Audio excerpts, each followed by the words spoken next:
ನಮಸ್ಕಾರ ರೀಪಾ ಎಲ್ರಿಗೂ. ಇವತ್ತು ನಮ್ಮ ಅಡುಗೆ ಮನ್ಯಾಗ ಭಾಳ ರುಚಿಯಾಗಿ ಮಸ್ತ್ ಆಗುವಂಥ ಬಟರ್ ಬೀನ್ಸ್ ಪಲ್ಯ ಹೆಂಗೆ ಮಾಡೋದಂತ ತೋರಿಸ್ತೀನಿ ಬರ್ರಿ. ಇದಕ್ಕೆ ನಮ್ಮ ಕಡೆ ಗಜನಿ ಅವರೆಕಾಳು ಅಂತಲೂ ಅಂತಾರ್ರಿ. ರೊಟ್ಟಿಗೆ ಚಪಾತಿಗಂತೂ ಈ ಪಲ್ಯ ಸಖತ್ ಕಾಂಬಿನೇಷನ್ ನೋಡ್ರಿ.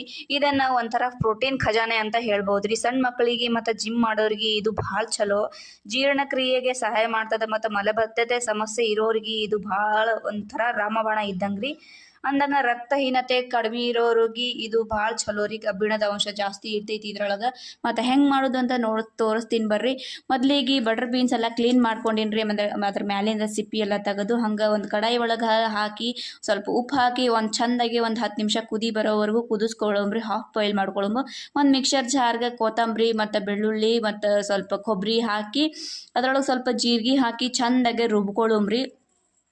ರುಬ್ಕೊಂಡಾದ್ಮೇಲೆ ಒಂದು ಕಡಾಯಿಗೆ ಎಣ್ಣೆ ಹಾಕ್ಕೊಂಡು ಬಿಸಿ ಆದಮೇಲೆ ಅದಕ್ಕೆ ಉಳ್ಳಾಗಡ್ಡಿ ಮತ್ತು ಬೆಳ್ಳುಳ್ಳಿ ಕರಿಬೇವು ಮತ್ತು ಸ್ವಲ್ಪ ಉಪ್ಪು ಮತ್ತು ಅರಿಶಿನ ಹಾಕಿ ಚೆಂದಾಗಿ ಕೆಂಪಗಾಗೋವರೆಗೂ ಬಾಡಿಸ್ಕೊಂಡಾದ್ಮೇಲೆ ಅದಕ್ಕೆ ಮಸಾಲೆ ರುಬ್ಬಿದ್ದು ಹಾಕ್ಕೊಂಡು ಅದ್ರೊಳಗೆ ಸ್ವಲ್ಪ ಧನಿಯಾ ಪುಡಿ ಹಾಕ್ಕೊಳಕತ್ತೀನಿ ರೀ. ಹಂಗೆ ಖಾರ ಹಾಕ್ಕೊಳಕತ್ತೀನಿ ರೀ. ಮಸಾಲೆ ಖಾರ ಮತ್ತು ಕೆಂಪು ಖಾರ ಎರಡೂ ಹಾಕ್ಕೊಂಡೀನಿ ರೀ ನಾನು. ಹಂಗೆ ಅದಕ್ಕೆ ಸ್ವಲ್ಪ ಕೊತ್ತಂಬರಿ ಹಾಕಿ ಸ್ವಲ್ಪ ನೀರು ಹಾಕಿ ಚೆಂದಾಗೆ ಒಂದು ಕುದಿ ಬರೋವರೆಗೂ ಕುದಿಸ್ಕೊಳ್ಳೋಮ್ರಿ.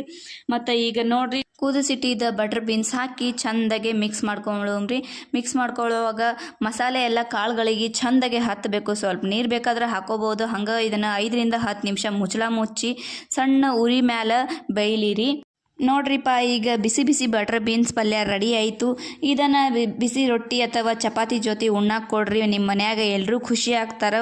ಮತ್ತು ಒಂದ್ಸಲ ನೀವು ನಿಮ್ಮ ಮನ್ಯಾಗ ಟ್ರೈ ಮಾಡಿರಿ. ಹೆಂಗಿತ್ತು ಅಂತ ಕಮೆಂಟ್ ಮಾಡಿರಿ, ಲೈಕ್ ಮಾಡಿರಿ. ಹಂಗೆ ನಮ್ಮ ಚಾನಲ್ನ ಸಬ್ಸ್ಕ್ರೈಬ್ ಆಗೋದನ್ನು ಮರಿಬ್ಯಾಡ್ರಿ. ನಮಸ್ಕಾರ. ಹೋಗಿ ಬರ್ತೀನಿ ರೀ. ಬಾಯ್ ಬಾಯ್.